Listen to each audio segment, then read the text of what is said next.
बिस्मिल्लाहिर्रहमानिर्रहीम। इस लेक्चर में हम देखेंगे कि कंप्यूटर के मेन कंपोनेंट्स कौन से हैं, ये आपस में कैसे कनेक्टेड होते हैं और ये काम कैसे करते हैं।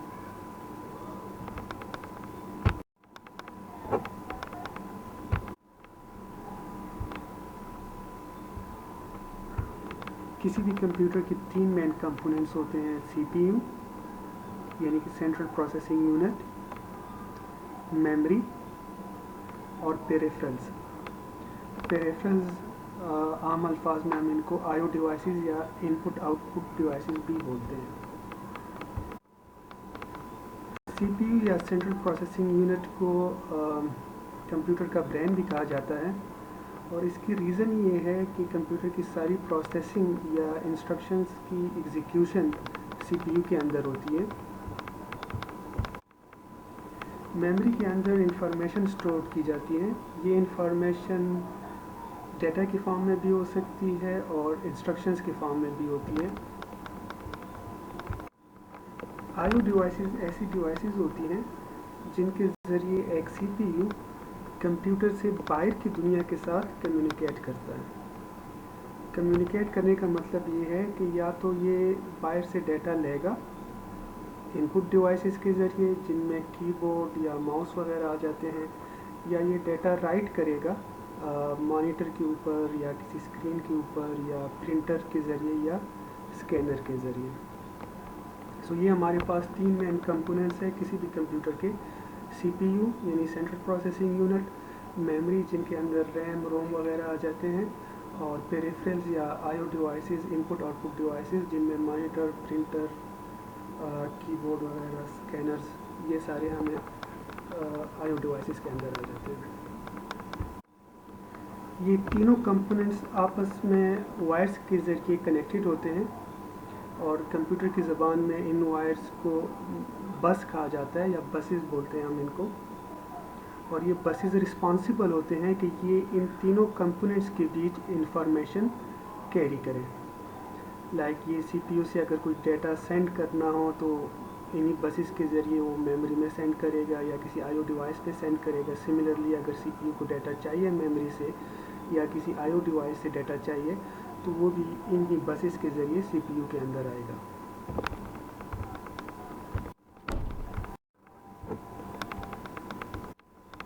बसेस तीन तरह के होते हैं, एड्रेस बस, डेटा बस और कंट्रोल बस। कोई भी सीपीयू हो वो किसी मेमोरी लोकेशन को या किसी आईओ डिवाइस को उसके यूनिक एड्रेस से पहचानता है। सो इसका मतलब ये है कि जितनी भी हमारे पास मेमोरी लोकेशंस होंगी उनके अपने यूनिक एड्रेसेस होंगे। सिमिलरली जितनी भी आईओ डिवाइसेस उस कंप्यूटर के साथ कनेक्टेड होंगे उन सारे आईओ डिवाइसेस के अपने यूनिक एड्रेसेस होंगे। जब भी सीपीयू ने किसी मेमोरी लोकेशन को या किसी आईओ डिवाइस को एक्सेस करना हो तो सबसे पहले सीपीयू उस मेमोरी लोकेशन का या उस आईओ डिवाइस का एड्रेस बस के ऊपर सेंड करेगा। साथ में वो कंट्रोल बस के ऊपर एक कंट्रोल सिग्नल सेंड करेगा। ये कंट्रोल सिग्नल बताएगा कि सीपीयू डेटा रीड करना चाह रहा है या डेटा राइट करना चाह रहा है। अगर सीपीयू मेमोरी से डेटा रीड करना चाहता है तो कंट्रोल बस के ऊपर मेमोरी रीड का सिग्नल सेंड करेगा। अगर वो आईओ डिवाइस से डेटा रीड करना चाहता है तो वो आईओ रीड का सिग्नल सेंड करता है। सिमिलरली अगर सीपीयू डेटा राइट करना चाह रहा है तो वो कंट्रोल बस के ऊपर, अगर मेमोरी में डेटा राइट करना चाहता है तो वो कंट्रोल बस के ऊपर मेमोरी राइट का सिग्नल सेंड करता है। और इसी तरीके से अगर वो किसी आउटपुट डिवाइस के ऊपर डेटा राइट करना चाहता है तो वो आईओ राइट का सिग्नल कंट्रोल बस के ऊपर सेंड करेगा। इसके बाद डेटा बस का काम शुरू हो जाता है। अगर let suppose CPU memory location से डेटा रीड करना चाहता है तो जिस मेमोरी लोकेशन का एड्रेस सीपीयू ने शुरू में एड्रेस बस पे डाला होता है उस पार्टिकुलर लोकेशन का डेटा बस के ज़रिए सीपीयू आ जाता है।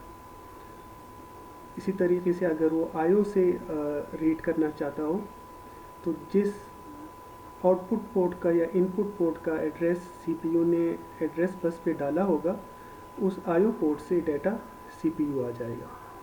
इसी तरीके से अगर सीपीयू डाटा राइट करना चाहता हो तो राइट के केस में सीपीयू ही डाटा सेंड करेगा और उस पार्टिकुलर मेमोरी लोकेशन या आईओ लोकेशन पे डाटा राइट हो जाएगा। ये बात याद रखें कि सिर्फ डाटा बस ही वाइड बस है जो कि बाई डायरेक्शनल होता है। बाई डायरेक्शनल का मतलब ये है कि डाटा बस के ज़रिए सीपीयू डाटा सेंड भी कर सकता है और डाटा रिसीव भी कर सकता है। इसके अलावा जो बाकी दो बसेस है, एड्रेस बस और कंट्रोल बस, ये दोनों यूनी डायरेक्शनल होते हैं। एड्रेस बस सिर्फ सीपीयू ही इसके ऊपर सिर्फ सीपीयू इसके ऊपर एड्रेस सेंड कर सकता है और सिमिलरली कंट्रोल बस के ऊपर सीपीयू कंट्रोल सिग्नल सेंड करता है, इसके ऊपर रिसीविंग नहीं हो सकती। सो डाटा बस बाई डायरेक्शनल होता है जबकि एड्रेस बस और कंट्रोल बस ये दोनों यूनी डायरेक्शनल होते हैं। डाटा बसेस और एड्रेस बसेस के साइज से हम अंदाज़ा लगा सकते हैं कि एक सीपीयू कितना कैपेबल है। मतलब इसकी प्रोसेसिंग पावर का अंदाज़ा हम लगा सकते हैं। साथ में हम ये भी कह सकते हैं, ये भी बता सकते हैं कि ये पार्टिकुलर सीपीयू कितनी मेमोरी लोकेशंस को या कितनी आईओ डिवाइसेस को सपोर्ट कर सकता है। डाटा बस के ऊपर डाटा ट्रैवल करता है। सो अगर ये डाटा बस हमारे पास 8 बिट की हो तो इसका मतलब ये होगा कि इस डाटा बस के ऊपर एट अ टाइम सिर्फ 8 बिट्स ट्रैवल कर सकते हैं। लेकिन अगर यही डाटा बस 16 बिट्स की हो, अगर हमारे पास 16 बिट की डाटा बस हो तो इसी डाटा बस के ऊपर at a time 16 bits travel करेंगे।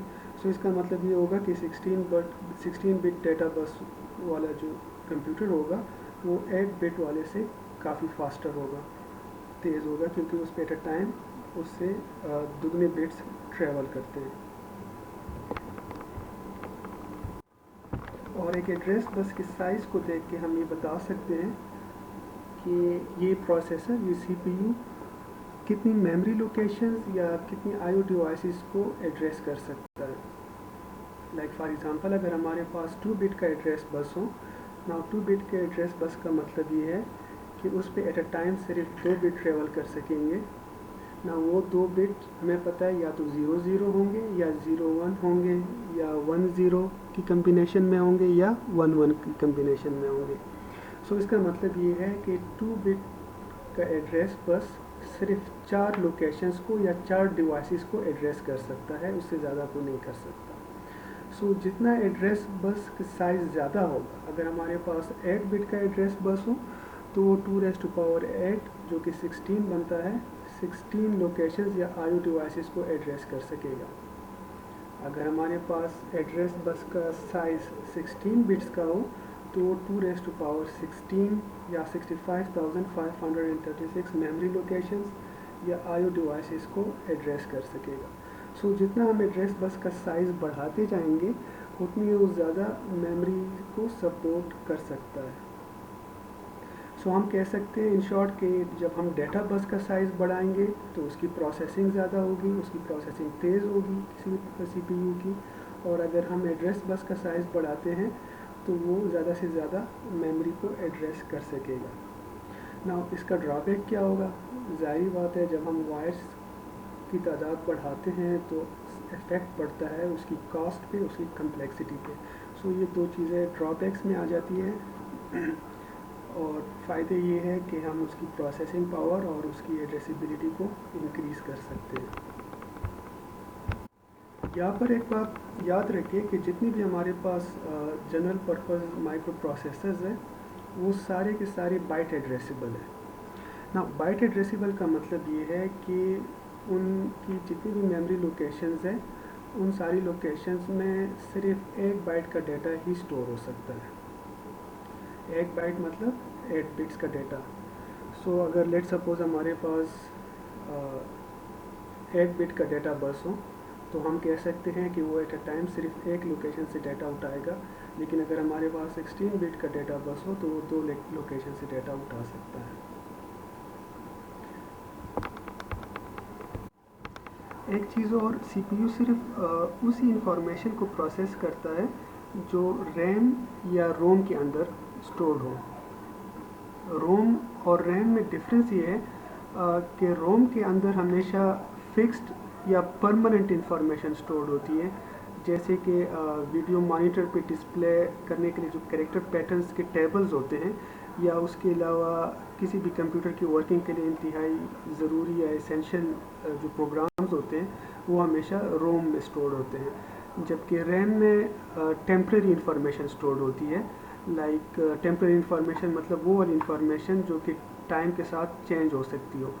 लाइक ऑपरेटिंग सिस्टम्स का डेटा हो गया, वो रैम में स्टोर होता है। इसके अलावा जो वर्ड प्रोसेसिंग के पैकेजेस हो गए, एप्लीकेशन पैकेजेस जितने भी हैं, वो सारे रैम में स्टोर होते हैं।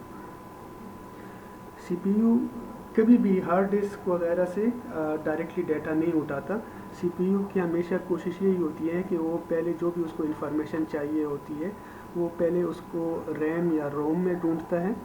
अगर वो इन्फॉर्मेशन उसको रैम या रोम में नहीं मिलती तो सिर्फ उसी केस में वो हार्ड डिस्क के पास जाता है या किसी भी डिस्क के पास जाता है, और वो भी सबसे पहले वो उस डिस्क से डेटा उठा के रैम में लेके आता है और फिर उसके बाद ही उसको प्रोसेस करता है। और इसी वजह से रैम और रोम इनको प्राइमरी मेमोरी कहा जाता है, जबकि डिस्क वगैरह को सेकेंडरी मेमोरी बोलते हैं।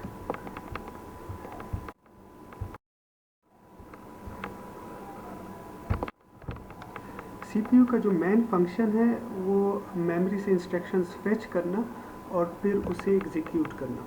ना इस काम के लिए उससे मुख्तलिफ़ किस्म के रजिस्टर्स की ज़रूरत होती है। सो अगर हम सीपीयू के अंदर देखें तो हमें मुख्तलिफ़ किस्म के रजिस्टर्स नज़र आएंगे। रजिस्टर्स क्या होते हैं? रजिस्टर्स के अंदर इंफॉर्मेशन टेम्परेरी फॉर्म में स्टोर होती है, मतलब वो चेंज हो सकती है। और ये रजिस्टर्स हमारे पास सीपीयू पे डिपेंड करता है। ये इनका इनके साइज़ जो होते हैं वो वेरी करते हैं। 8 बिट के रजिस्टर्स भी हो सकते हैं, 16 बिट के भी हो सकते हैं, 32 के भी हो सकते हैं और 64 बिट के रजिस्टर्स भी हो सकते हैं।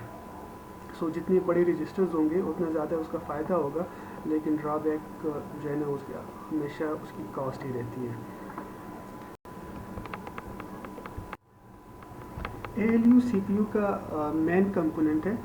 ALU मतलब अरिथमेटिक लॉजिक यूनिट, और ये रिस्पॉन्सिबल होता है अरिथमेटिक फंक्शंस और लॉजिक फंक्शंस परफॉर्म करने के लिए। अरिथमेटिक फंक्शंस में हमारे पास ऐड, सब्ट्रैक्ट, मल्टीप्लाई और डिवाइड आ जाते हैं, जबकि लॉजिक फंक्शंस में एंड और नॉट वगैरह ये सारे लॉजिक फंक्शंस आ जाते हैं। और सो इनका जो रिस्पॉन्सिबल यूनिट है that is called as arithmetic logic unit और सिंपली एज ALU। ALU के साथ हमेशा फ्लैग रजिस्टर कनेक्टेड होता है। जितने भी CPUs हैं, जितने भी प्रोसेसर्स हैं, उन सारों में फ्लैग रजिस्टर ज़रूर होता है। फ्लैग रजिस्टर्स के अंदर डिफरेंट टाइप्स ऑफ फ्लैग्स होते हैं, like carry flag, auxiliary carry flag, zero flag वगैरह, नेगेटिव फ्लैग, जो कि किसी न किसी कंडीशन को इंडिकेट करते हैं, और इन्हीं कंडीशंस के बेसिस पे CPU कुछ एक्शंस परफॉर्म करता है या कुछ एक्शंस स्किप करता है। सो फ्लैग रजिस्टर्स को तो बाद में डिटेल से देखेंगे। लाइक फॉर एग्जांपल एक फ्लैग होता है कैरी फ्लैग, जो कि ये बताता है कि आया मोस्ट सिग्निफिकेंट बिट से कोई कैरी जनरेट हुई है या कैरी जनरेट नहीं हुई। सो इसके बेस पे आगे फिर प्रोसेसर डिसीजन लेता है कि उसने क्या करना है अगर कोई अरिथमेटिक ऑपरेशन परफॉर्म हो रही है।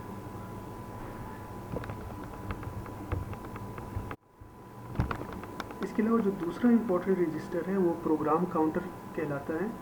प्रोग्राम काउंटर में हमेशा अगली इंस्ट्रक्शन का एड्रेस स्टोर्ड होता है। सो जब भी प्रोसेसर ने कोई इंस्ट्रक्शन एग्जीक्यूट करनी होती है तो वो प्रोग्राम काउंटर की तरफ देखता है, वो प्रोग्राम काउंटर से वो एड्रेस उठाता है, और जैसे ही वो इंस्ट्रक्शन एग्जीक्यूट हो रही होती है तो प्रोग्राम काउंटर अपने आप को इंक्रीमेंट करता है। प्रोग्राम काउंटर हमेशा अगली इंस्ट्रक्शन की तरफ पॉइंट करता है कि जब भी प्रोसेसर को ज़रूरत होगी तो वो डायरेक्टली प्रोग्राम काउंटर से एड्रेस उठाएगा और उसी एड्रेस को वो एड्रेस बस के ज़रिए डालेगा और वो इंस्ट्रक्शन उस पर्टिकुलर लोकेशन से फैच करेगा। सो प्रोग्राम काउंटर में नेक्स्ट इंस्ट्रक्शन का एड्रेस स्टोर होता है, और जैसी प्रोसेसर सीपीयू एक इंस्ट्रक्शन एग्जीक्यूट कर रहा होता है, तो प्रोग्राम काउंटर हमेशा अपने आप को इंक्रीमेंट करता है। इंक्रीमेंट इसलिए करता है ताकि वो अगली इंस्ट्रक्शन को पॉइंट कर सके। प्रोग्राम काउंटर को अगर हम IBM PC की बात करें तो IBM PC में ये जो प्रोग्राम काउंटर का रजिस्टर होता है, ये इंस्ट्रक्शन पॉइंटर के नाम से जाना जाता है। वहाँ पर इसको इंस्ट्रक्शन पॉइंटर या IP रजिस्टर कहते हैं। अगर हम पिक माइक्रो कंट्रोलर की बात करते हैं तो पिक माइक्रो कंट्रोलर में इसे प्रोग्राम काउंटर या PC रजिस्टर कहते हैं। इसके अलावा इंस्ट्रक्शन डिकोडर भी एक इंतहाई इम्पोर्टेंट रजिस्टर है। प्रोग्राम काउंटर के ज़रिए से तो CPU इंस्ट्रक्शन उठा लेता है, लेकिन अब ज़ाहिर बात है वो जितनी भी इंस्ट्रक्शंस होते हैं वो बाइनरी फॉर्म में होते हैं, 0 या 1 की फॉर्म में होते हैं। अब उसको डिकोड करना कि इस इंस्ट्रक्शन का मतलब क्या है, CPU को क्या करना चाहिए, ये इंस्ट्रक्शन डिकोडर बताता है। सो इंस्ट्रक्शन डिकोडर का काम है कि CPU जो इंस्ट्रक्शन फेच करके ले आए मेमोरी से, इस इंस्ट्रक्शन को इंस्ट्रक्शन डिकोडर रजिस्टर डिकोड करता है, CPU को बताता है कि इस इंस्ट्रक्शन में क्या कहा गया है और CPU ने आगे क्या परफॉर्म करना है, कैसे परफॉर्म करना है। सो ये इंस्ट्रक्शन डिकोडर का काम होता है कि इंस्ट्रक्शन डिकोड करके दे। इसके अलावा बाकी हमारे पास डाटा रजिस्टर्स होते हैं, मुख्तलिफ़ किस्म के बेताशा रजिस्टर्स होते हैं। सो जैसे हम एक कोर्स आगे जाता जाएगा ये सारी चीज़ें हमें क्लियर होती जाएंगी।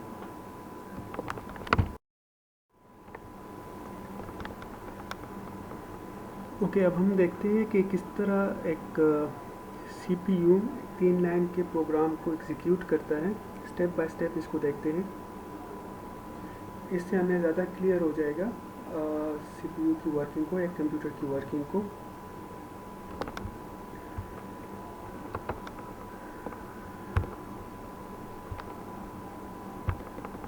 ओके, हमारा जो प्रोग्राम है उसकी 3 लाइन्स है। जो फर्स्ट लाइन है that is move value 21H into register A। Second line is add value 42H to register A and the third line is add value 12H to register A। So सादा अल्फाज में अगर मैं बोलूँ, सबसे पहले register A में CPU क्या करेगा, 21H को कॉपी करेगा, फिर उस रजिस्टर A के कंटेंट्स जो कि 21H होंगे उनके साथ 42H को ऐड करेगा और फिर इसका जो रिज़ल्ट होगा उनके साथ ऐड करेगा 12H को। ना हर ये जो इंस्ट्रक्शंस है हमारे पास 3 इंस्ट्रक्शंस, ये यहाँ पर एक कोड के फॉर्म में गिवन है। Like move value to register A का कोड है B0H। B0H यहाँ पर हेक्सा के फॉर्म में गिवन है, BB हेक्सा नंबर है और 0B हेक्सा नंबर है। हमें पता है कि एक हेक्सा नंबर 4 बिट्स के इक्विवेलेंट होता है, चूँकि बाइट एड्रेसेबल मेमोरी होती है। सो ये 8 बिट्स मेमोरी में स्टोर्ड होंगे B0, और इसका मतलब क्या होगा, इसका मतलब होगा कि CPU ने कोई वैल्यू कॉपी करनी है रजिस्टर A में। कौन सी वैल्यू कॉपी करनी है, 21H को कॉपी करना है। 04H ये कोड है, किस चीज़ का कोड है, रजिस्टर A में एक वैल्यू ऐड करनी है। क्या वैल्यू ऐड करनी है, 42H को ऐड करना है। अगेन वही कोड है 04H। 04H का क्या मतलब है, रजिस्टर A में एक वैल्यू ऐड करनी है। क्या ऐड करना है, 12H को ऐड करना है। सो ये हमारे पास एक प्रोग्राम है जो हम चाहते हैं कि CPU एग्जीक्यूट करें। हम इसको स्टेप बाय स्टेप देखेंगे कि CPU कैसे एग्जीक्यूट करता है, और इससे हम आसानी से समझ लेंगे कि एक कंप्यूटर की वर्किंग कैसे होती है। साथ में हम एज्यूम करते हैं कि ये हमारा जो प्रोग्राम है ये मेमोरी में इन लोकेशंस के ऊपर स्टोर्ड है। एट लोकेशन 1400H स्टोर्ड है B0, एट लोकेशन 1401 स्टोर्ड है 21, एट लोकेशन 1402 04 स्टोर्ड है, एट लोकेशन 1403 42H स्टोर्ड है, एट लोकेशन 1404 04H स्टोर्ड है, एट लोकेशन 1405 12H स्टोर्ड है, and at location 1406 F4 stored है। साथ में हम ये भी एज्यूम करते हैं कि हमारा जो CPU है इसके साथ जो डेटा बस कनेक्टेड है वो 8 बिट की है, और जो एड्रेस बस है वो 16 बिट की एड्रेस बस है। इसका मतलब ये है कि हमारे पास जो लोकेशन का एड्रेस होगा वो 16 बिट्स की फॉर्म में होगा, और जो डाटा बस के ऊपर ट्रेवल कर सकेगा एट अ टाइम, वो मैक्सिमम 8 बिट्स ट्रेवल कर सकेंगे। ओके, स्टार्ट करते हैं कि किस तरह CPU इसको एग्जीक्यूट करेगा। सबसे पहले CPU प्रोग्राम काउंटर की तरफ देखेगा कि प्रोग्राम काउंटर में क्या है, उसके कंटेंट्स क्या है। तो हम एज्यूम करते हैं कि प्रोग्राम काउंटर के जो इनिशियल कंटेंट्स होंगे वो 1400 होंगे। हमने देखा था कि प्रोग्राम काउंटर में हमेशा नेक्स्ट इंस्ट्रक्शन का एड्रेस स्टोर होता है। सो प्रोग्राम काउंटर से CPU क्या करेगा, 1400 को उठाएगा, इस 1400 को एड्रेस बस के ऊपर डालेगा। एड्रेस बस क्या करेगा, हमें इस लोकेशन तक पहुंचा देगा 1400 तक। अब यहाँ पर करना क्या है, रीड करना है कि राइट करना है, वो कंट्रोल सिग्नल बताएगा। सो कंट्रोल बस के ऊपर CPU साथ में सेंड करेगा मेमोरी रीड का सिग्नल। जब वो मेमोरी रीड का सिग्नल सेंड करेगा, मेमोरी रीड के सिग्नल का मतलब ये है कि CPU को डाटा चाहिए, CPU ने डाटा रीड करना है इस लोकेशन का। सो इस लोकेशन पे जो डाटा स्टोर होगा, जो कि इस केस में है B0, ये B0 डाटा बस के ज़रिए CPU आ जाएगा। मैं दोबारा रिपीट कर देता हूँ। सबसे पहले CPU क्या करेगा, प्रोग्राम काउंटर से नेक्स्ट इंस्ट्रक्शन का एड्रेस उठाएगा जो कि 1400 होगा। उस 1400 को CPU एड्रेस बस के ऊपर डालेगा, साथ में मेमोरी रीड का सिग्नल कंट्रोल बस के ऊपर सेंड करेगा, और इस लोकेशन के कंटेंट्स जो कि इस केस में B0 है, इसको CPU लेके आएगा। जब B0 CPU आएंगे तो सबसे पहले इंस्ट्रक्शन डिकोडर इसको डिकोड करेगा। जब इंस्ट्रक्शन डिकोडर इसको डिकोड करेगा तो वो CPU को बताएगा कि आपने अगली वैल्यू को रजिस्टर A में कॉपी करना है। सो CPU पे अगला एड्रेस 1401 लोकेशन पे जाएगा। वो अगेन 1401 को एड्रेस बस के ऊपर डालेगा, साथ में मेमोरी रीड का सिग्नल सेंड करेगा, और 1401 के जो कंटेंट्स है जो कि इस केस में है 21H, इन 21H को वो डाटा बस के ज़रिए CPU ले आएगा। जब 21H को CPU ले आएगा तो ये इंस्ट्रक्शन कंप्लीट हो जाएगी, move value 21H into register A। सो वो 21 को रजिस्टर A में कॉपी कर देगा। अब रजिस्टर A के कंटेंट्स होंगे 21H। ये इंस्ट्रक्शन जब कंप्लीट हो जाएगी तो वो अगेन प्रोग्राम काउंटर के पास जाएगा। प्रोग्राम काउंटर में हमेशा हमें पता है कि नेक्स्ट इंस्ट्रक्शन का एड्रेस होता है। सो वहाँ पर 1402 होगा, वो 1402 वहाँ से उठाएगा, एड्रेस बस के ऊपर डालेगा, साथ में मेमोरी रीड का सिग्नल सेंड करेगा, और यहाँ के जो कंटेंट्स होंगे जो कि इस केस में है 04H को CPU लेके आएगा। CPU में जब ये आएंगे तो इंस्ट्रक्शन डिकोडर इसको डिकोड करेगा कि 04 का क्या मतलब है। वो CPU को बता देगा कि आपने अगली वैल्यू को रजिस्टर A में ऐड करनी है। सो CPU फिर अगले एड्रेस को CPU पे एड्रेस बस पे डालेगा जो कि 1402 होगा, साथ में मेमोरी रीड का सिग्नल सेंड करेगा, और 1403 को डालेगा और साथ में मेमोरी रीड का सिग्नल सेंड करेगा, और 1403 के जो कंटेंट्स होंगे 42H को CPU ले आएगा। जब 42H CPU आ जाएंगे तो CPU क्या करेगा, इस इंस्ट्रक्शन की फैचिंग कंप्लीट हो जाएगी तो अब इसको एग्जीक्यूट करेगा और 42H को रजिस्टर A में ऐड कर देगा। रजिस्टर A के पहले कंटेंट्स 21H थे, अब उसके साथ 42H को ऐड कर देगा। सो रजिस्टर A के जो न्यू कंटेंट्स होंगे वो क्या होंगे, होंगे 63H। यहाँ पर इस इंस्ट्रक्शन की एग्जीक्यूशन कंप्लीट हो जाएगी। वो अगेन प्रोग्राम काउंटर से नेक्स्ट इंस्ट्रक्शन का एड्रेस उठाएगा जो कि 1404 होगा, साथ में मेमोरी रीड का सिग्नल सेंड करेगा। तो 1404 के जो कंटेंट्स होंगे इस केस में वो है 04H, तो 04H को वो CPU ले आएगा। यहाँ पर इंस्ट्रक्शन डिकोडर रजिस्टर 04H को डिकोड करेगा और वो CPU को बताएगा कि अगली वैल्यू को, जो नेक्स्ट लोकेशन पे जो वैल्यू है उसे रजिस्टर A में ऐड करना है। तो CPU क्या करेगा, जो नेक्स्ट लोकेशन पे जाएगा फिर 1405 पे कैसे जाएगा, एड्रेस बस पे 1405 को डालेगा, साथ में मेमोरी रीड का सिग्नल सेंड करेगा, और 1405 के कंटेंट्स जो कि इस केस में 12H है, इन कंटेंट्स को उठा के CPU लेके आएगा और रजिस्टर A के साथ ऐड कर देगा। सो यहाँ पर ये कंप्लीट हो जाता है, लेकिन CPU को तो नहीं पता कि यहाँ पे प्रोग्राम कंप्लीट हुआ है। सो अगेन अगले इंस्ट्रक्शन पे जाएगा। वो 1406 पे जाएगा, मेमोरी रीड का सिग्नल सेंड करेगा और यहाँ के जो कंटेंट्स होंगे F4 इसको उठा के CPU ले आएगा। यहाँ पर इंस्ट्रक्शन डिकोडर रजिस्टर इसको डिकोड करेगा। यहाँ पर जब इंस्ट्रक्शन डिकोडर रजिस्टर F4 को डिकोड करेगा तो उसे पता चल जाएगा कि ये हार्ड का कोड है। हार्ड का कोड है मतलब प्रोग्राम के ख़त्म होने का कोड है। सो वो प्रोसेसर को बता देगा कि प्रोग्राम कंप्लीट हो गया है। हार्ड का कोड इंतहाई ज़रूरी होता है किसी भी प्रोग्राम के एंड में, क्योंकि हार्ड का कोड अगर ना हो तो प्रोसेसर रुकेगा नहीं, वो चलता ही रहेगा, बेकार चलता रहेगा। सो किसी भी प्रोग्राम को एंड करने के लिए हमेशा हार्ड का कोड डाला जाता है। सो इस तरीके से एक प्रोसेसर इस प्रोग्राम को एग्जीक्यूट करेगा। सो इन समरी हम कह सकते हैं कि प्रोसेसर ने जब भी कोई इंस्ट्रक्शन फेच करनी होती है तो सबसे पहले वो प्रोग्राम काउंटर से उस इंस्ट्रक्शन का एड्रेस उठाता है, उसे एड्रेस बस के ऊपर डालता है।